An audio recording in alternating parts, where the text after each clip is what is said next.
I was out riding and it occurred to me, oh no, the video is not about riding with a cold, even though that presents its own challenges, but it's riding in cold and wet conditions. Excuse the voice, I've got a man flu. I got asked this question quite a lot recently because obviously we're in cold weather now riding. I ride all year round. The only time I stop riding is when there's actual snow on the roads, which is in England is extremely rare. I think in the last 10 years it happened what, a couple of times. So many new riders or riders which generally don't ride in the cold and wet conditions been asking me, what do I do? Now bike wise, I don't do anything, except that when they start putting salt on the roads, I will use ACF 50, which I showed you in one of the questions vids, and just cover all the metal parts.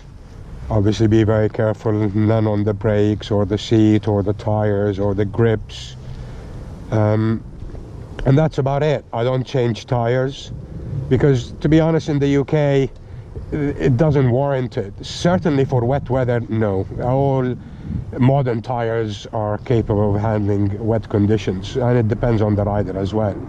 But maybe in other countries when it's extremely cold, it's a good idea to change tires. I haven't experienced that, so I will leave it to your own decision. Now, the number one thing that I find is extremely important in riding in such conditions is to be really smooth. Smooth on the throttle, smooth on the brakes, smooth on the leaning angle, and just generally extremely smooth, because if you allow yourself a certain distance to stop in normal conditions, obviously in cold weather you don't want to be surprised, you don't want to be over braking as such. Allow another 50% up until you try to sense the level of grip you have. One thing that I do, which I think stems from my enduro riding, is that I always test the grip level that is available to me. So in a half an hour ride I'll do it 2-3 times. I'll either accelerate hard and feel when the back wheel will start to slip, or when traction control kicks in, if the bike has got traction control. I will apply the rear brake coming to a stop harder to feel when the back wheel is going to skid again, or the ABS kicked in if the bike has got ABS, and that gives me a mental picture of how much traction there is. Now you got to be very careful applying that, so please don't do it unless you have experience, because you might overcook it as such. The other thing is that if your bike has got rain mode or normal mode or sport mode, try at the beginning to run it in rain mode, because that will smooth the power.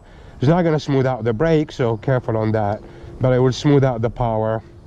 It will, I think, in some instances apply more ABS, so it is safer. But don't think of ABS as your lifesaver. You should never really let the ABS kick in.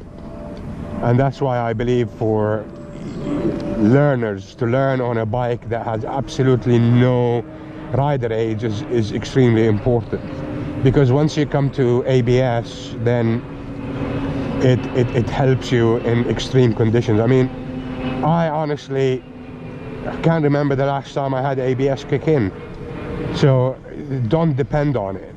Traction control is very good, but again, this is the most important. I never change the modes on any of my bikes. I mean, this one is in sport mode, will always stay in sport mode, whether it is 0 degrees or 50 degrees, whether it is raining or dry, because one, I can be arsed, two, I'll control everything with my right wrist. The other thing is very good quality clothing. You want to be warm on the bike, you don't want to be cold and shivering, and then your riding will suffer. So and waterproof as well. So if you, like me, you ride in jeans, if it is going to rain, have an over waterproof over thing on with you, so you don't get cold, wet and miserable, and then your riding suffers, and then you can't concentrate, and all the downsides that come with it.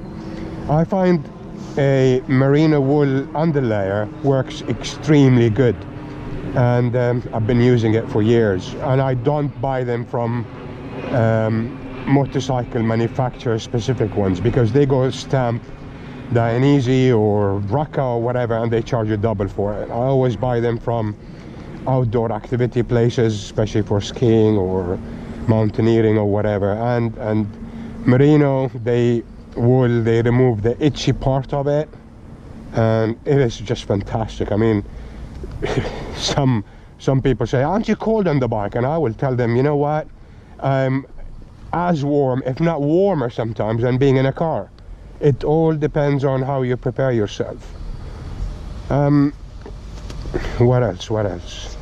That's basically it. It's just build your experience, test the grip levels, don't overdo it, and be smooth. Another thing is, don't overdo the slowing down as well, because these tires need to warm up. So allow 10-15 minutes in the morning for them to warm up, so they start to grip better, and then start to ride your own normal riding style. If you slow down all the way down because you're scared or you're not confident, then your tires will cool down again, and then you can start to feel the slippage because the tires are cold. So it's like a catch-22, a vicious circle, but all that will come from experience.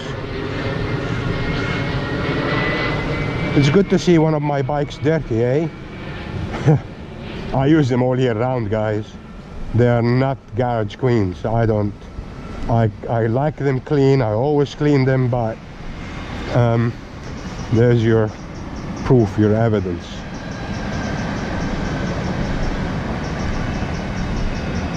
Did I forget anything else? And another thing is the helmet and the fog thing that you have on it. It's really important, obviously, because you don't want to be riding like this, and then the cold wind and the debris, and in autumn the leaves and whatever kick in your face. I always use pin lock, which is another layer here, and that works beautifully.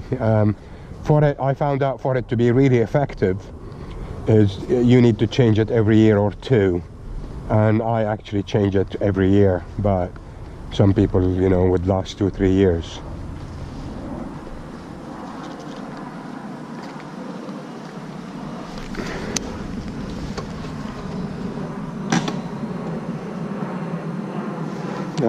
If you've noticed this light here on the KTM, it's because the yearly service is due, and that's even though I've only done less than 3,000 miles. It still has to go to the dealer to switch that off and do the yearly service. Switch it off, do that.